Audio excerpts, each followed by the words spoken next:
I don't even go to the trouble that Marco does by bubbling it. I just rinse it with pure chlorine, about 100 mils around the surface of it, put in a bit of water, slush it all around, give it a bit of wipe down first, and that's generally adequate to do the job. And then you put in, so first of all I normally put in my 20 litres of molasses, and then I'll put my 20 litres of soil life in, and then top up with water. So the soil, that's what the soil life is.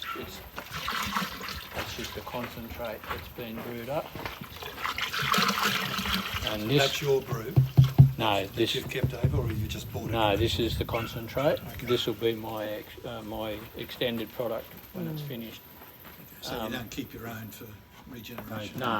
No, that's not a real smart thing to do. No. You end up with something that you probably don't want to know about. You always lose something every time you do that?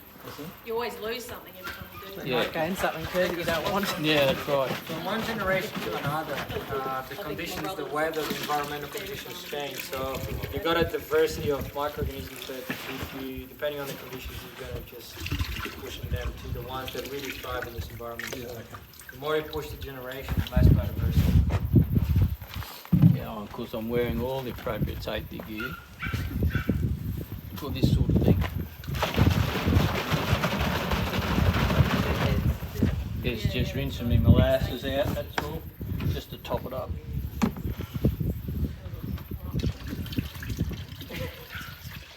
It's fairly robust because if I can do it and leave it sit here where it is, which it gets a little bit of sun on it, and it comes up trumps, it's to me, it's my friend. I like that sort of thing. So just give him a little bit of a stir when you, that's all you do, it's just molasses, soil life and water. And I haven't pH'd anything, or it's just water. I used to do this at Tar or with the dam water. I used to sterilise that water because it was at times quite lively. As the drought wore on, you'd get quite a bit of roughage in it. And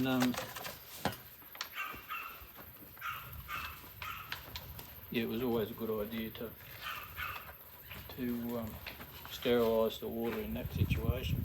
This being bore waters, pretty clean, pH is right. So you just whack that. That's got a rubber seal on the lid there. Relatively, well, it's adequate for this job. I don't whack that down tight because if you do, it'll just blow up. So what happens there, as that molasses food becomes processed by the microorganisms in there, you'll get that CO2 breathing off goes on. You'll come over here and that'll have a bit of pressure in it if you have that down pretty hard. So I just leave it like that so that it can self-expire. And when it's finished doing that, there's usually plenty of CO2 in that top there, which will create its own blanket and it'll stay sterile, so you don't get any infiltration. Do you stir it for the first couple of days? Hey? Do you stir it for the first couple of days? That's it. You could. Yeah. Within 2 days is all right, but then don't touch it after that.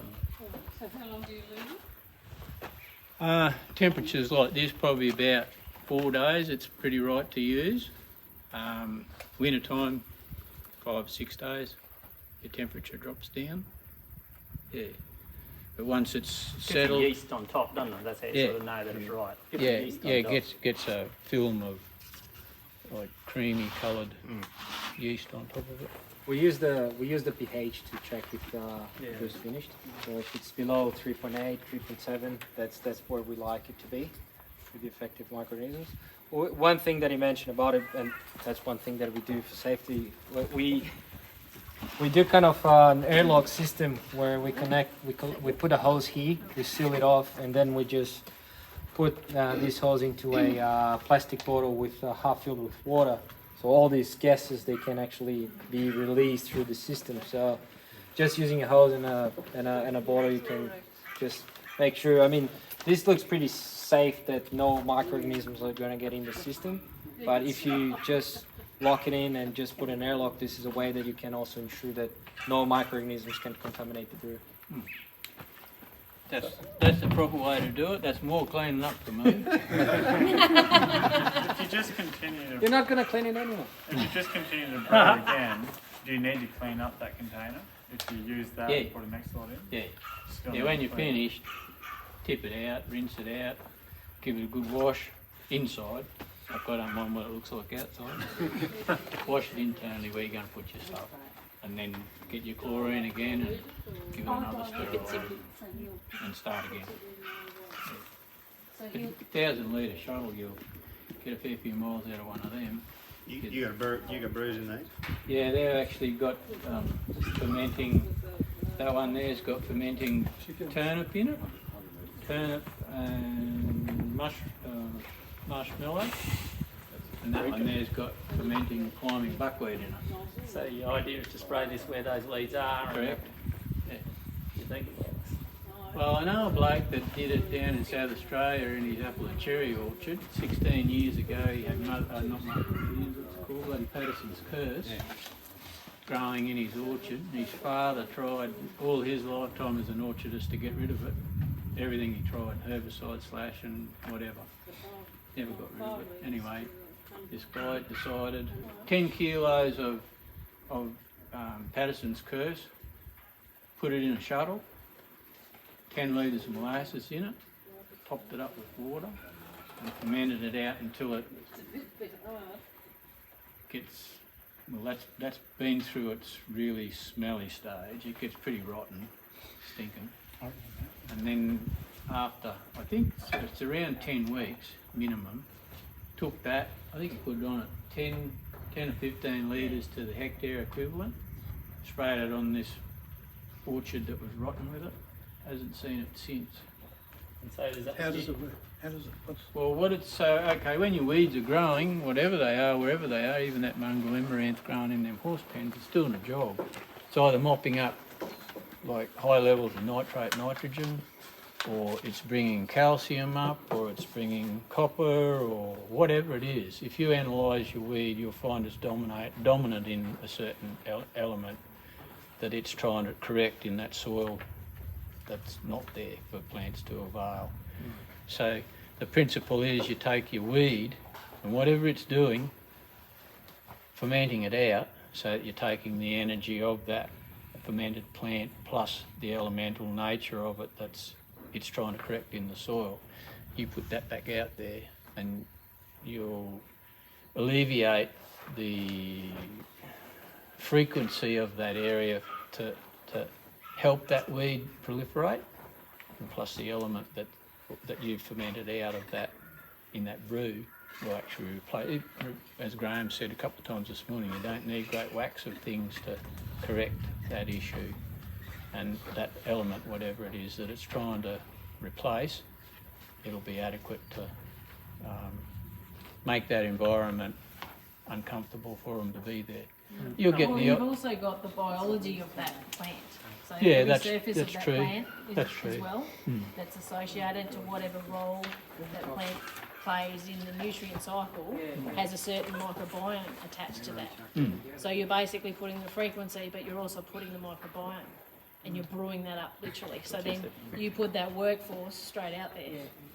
And so the job that they were put there to do, it has been done. So it's like, job is done, move forward to the next succession. So it's success. Yeah, it's a sort of successive succession weed thing. issue. How does it stop? You've got the weed seed that's there. Yeah. The conditions, How if the does conditions how aren't does it stop right. that seed from germinating? Well, I bought this place. Sorry. Yeah, so Yeah, if the conditions that's- aren't that's what I right, call it the doesn't get the frequency. signal to go. Yeah. So when I bought this place, this was pasture, grass, pretty well flogged out. When it rained, I never saw any, like in October, I never saw any real problem weeds other than a bit of Stramonium, a bit of Bathurst burr, that sort of thing in summer, which is pretty normal. And then the grass started to come back again, so it's highly bacterial, like dominant soil. Then planted my winter crop in end of May, no issues with any winter weeds other than turnip. I knew I was going to have turnip and marshmallow. So both of those plants are sulphur and, well, turnips, sulphur and calcium, and marshmallow is very much calcium issue. And that's the job they're trying to do. They'll be back there again. And later on, when linseed come up, the guy that used to own the place, he was here for 19 and a half years. He farmed it for 2 years and then went away and started growing cattle and horses. And he'd never seen any problems other than fireweed, which was towards the end. That was the big thing that's come in here. And I gets to about July, August, and you'd swear somebody'd been across the farm and aerially seeded it with climbing buckwheat. Where did it come from? If the seeds weren't already in the ground, where did it come from? The seeds have been there for that long. He'd never seen them. And boom, all of a sudden the conditions are right for that plant to proliferate. So seed will lay there and not present itself as a plant, as an issue. Yeah, there'll be the odd one that'll come up because he's tough, you know. I can adapt quicker than everything else. But there'll be the odd one, but the greater majority of them will just lay in the soil. Disturbing the soil does add to inviting that sort of thing to happen. And I knew that was going to happen because I haven't got all the high-tech zero-till organic farming planting equipment yet, and I haven't got a method worked out yet that I'm happy with. So I just do a conventional tillage, you know, full-on broadacre tillage, an old scarifier and an old disc plough, but not as much as I don't see a weed this high and go and knock it over. I refrain from doing that because it's like too much damage. So Neil, this is 10 kilos of weed, 10 kilos of molasses and less water, is it? 10 litres of molasses, yeah, more than 10. Oh, sorry, 10 litres of molasses, yeah. Yeah. Second thing, like thorn apples, what about the bugs? Like, does anyone have success with the bugs chewing? Thorn apple? Yeah. Well, Yeah. a beetle comes and eats it. There is a beetle that Yeah, that's what I'm asking. I've Like, had does them anyone here. have any success? Like, we get a few beetles and whatever, but you know, there's always Well, seem an to be. insect will only come when the plants are Yeah, low yeah, bricks, exactly. so you know that you're starting to succeed in terms of them moving out anyway when the beetles arrive. But, So- well, what did you say? Sorry. That The sugar levels Well, in once the plant. weed's not actually having as big a hold in the system, and it's not got the upper hand like he was talking before, it won't have as high bricks, and therefore it'll signal to the insects that Come my and get it. journey's nearly over, and you'll just see them. So a client at Mount Tyson in our second season of multi-species, he basically had, 70% Datura and the rest was multi-species the first season. And the second season it was more the flip, and then the beetles came in and he was starting to worry about the beetles, and he's like, what do I do? And I said, well, where are they? And they were just on the Datura, and they just decimated that, took them totally out, and the multi-species closed in. So my problem is it's not growing in the crop area. It's in the the In rest of the grass, area. Yeah, in the grass. gullies and the river Exactly. and- yeah. Exactly. Yeah. So last thing is the other day I was having a conversation with a bloke farmer around Brookstead there, using the camera sprayers and everything. So they reckon, oh, beauty, we've got all our sow thistle and feather top and everything under control, after spending years with the spot sprayer. One rainfall event, and he said his whole paddock was just covered again, like it was smashed. But he spent, years and years. So they're all there the whole time. It's just Always. And And with if you don't get rid of the root cause as to why they're there, exactly. yeah, then their job isn't done. their They must job's still return. there to do. That's There's a right. real interesting study out of China using actually EM, which is these anaerobes are kind of a derivative of that, at high rates because it's so effective as a seed treatment. It's like it really germinates. And if you put it at high doses, you can just get everything that normally you've got the weeds will last 70 years. Well, instead of lasting 70 years, they all just pop up. And so you use them like a green manure crop before they flower, and you do that 2 seasons, and you've exhausted your weed seed bank. It's a really good study.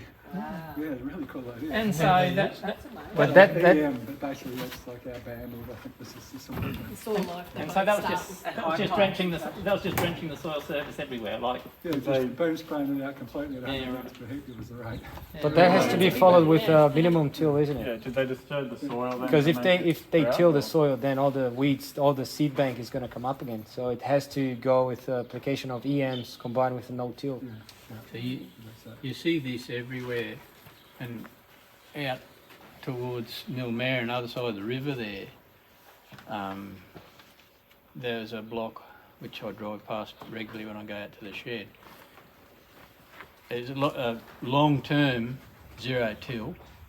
They harvested chickpeas in November in it, and of course November was quite wet and big heaps of fleabane. Fleabane come up through it, and a bit of feather top later on started to come. So in the last 3 weeks before this rain, they'd been over it 3 times to try and get rid of it.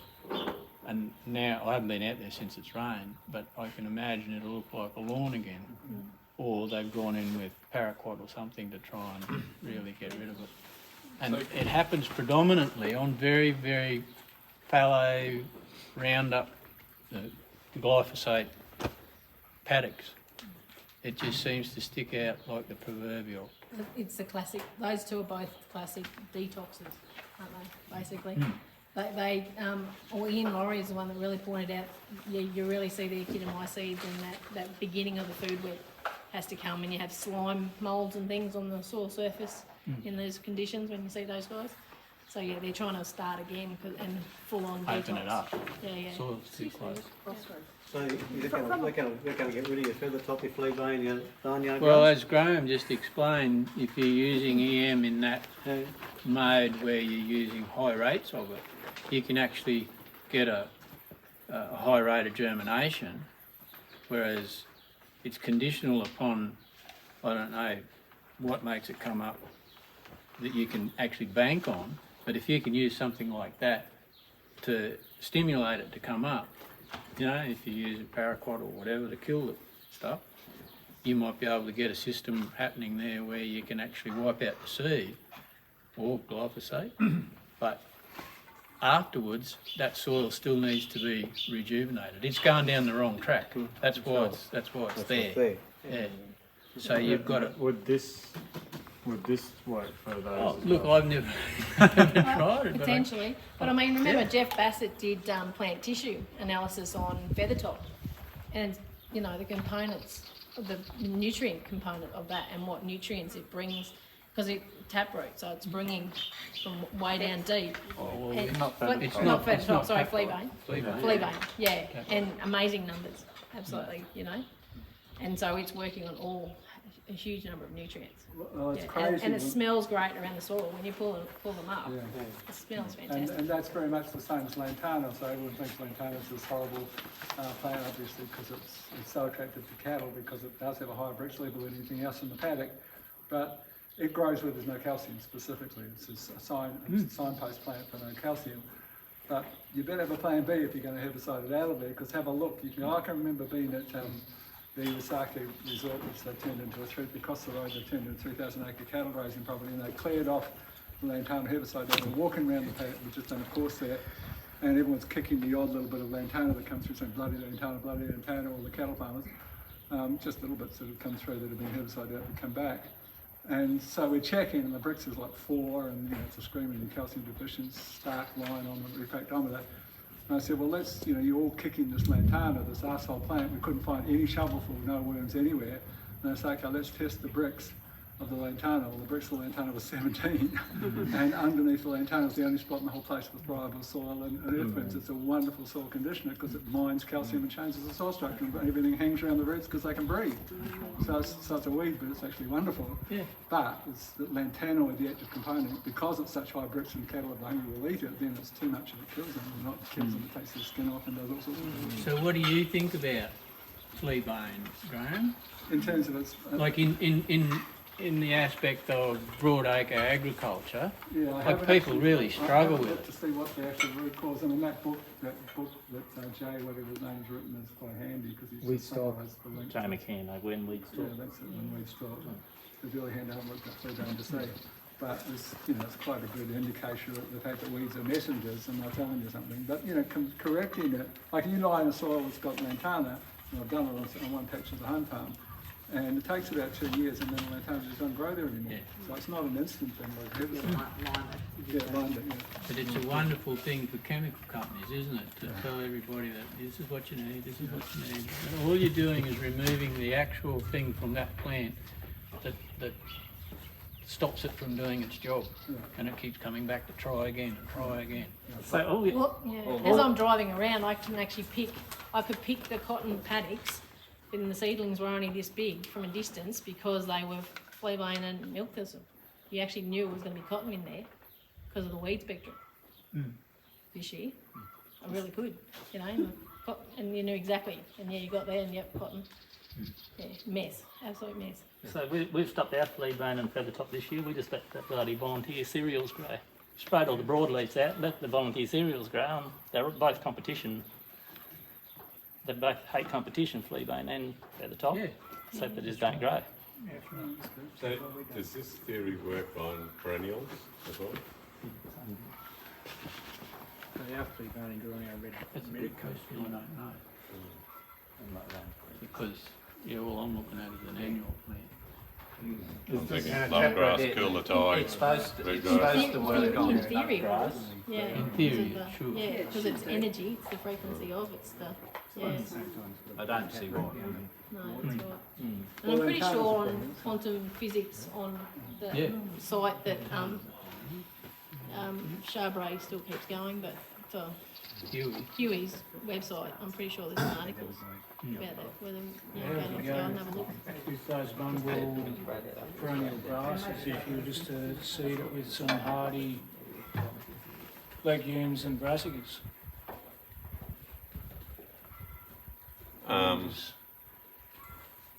So I don't see the likes of love grass being much different to feathertop. It's just sort of bottom rung of the level of succession sort of thing. It's just going back to square one to kickstart the system again. It's just trying to get something to grow that a great biomass. We'll put a taproot, a desirable taproot that you can make something of, put with it, probably improve the palatability of the grass and get the stock chasing it as well. Well, just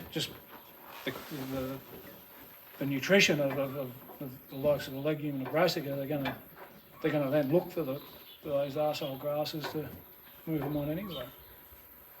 We've had legumes grow around cool the tide, but not love grass. So.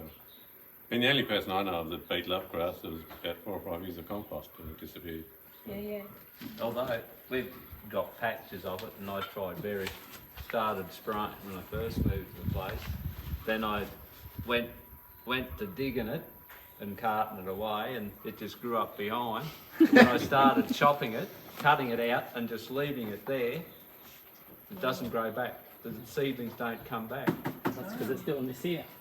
Yeah. So if you just leave the plant material where it is, mulch it just on top and it doesn't grow back. There'd be thousands of acres around Inverell that have had love grass mowed that wouldn't be working on either, though, would it? Yeah, we've tried placing it, but Yeah, it won't. loves it. Yeah, sure. So Bruce Davidson's doing compost trials and stuff, and he's got it to 18.7% protein and making hay out of it. Okay. So I actually made sure he went on that. Right. There was a webinar on that yesterday, but they just wanted to focus on the herbicides, and they didn't want to listen to him too much, unfortunately.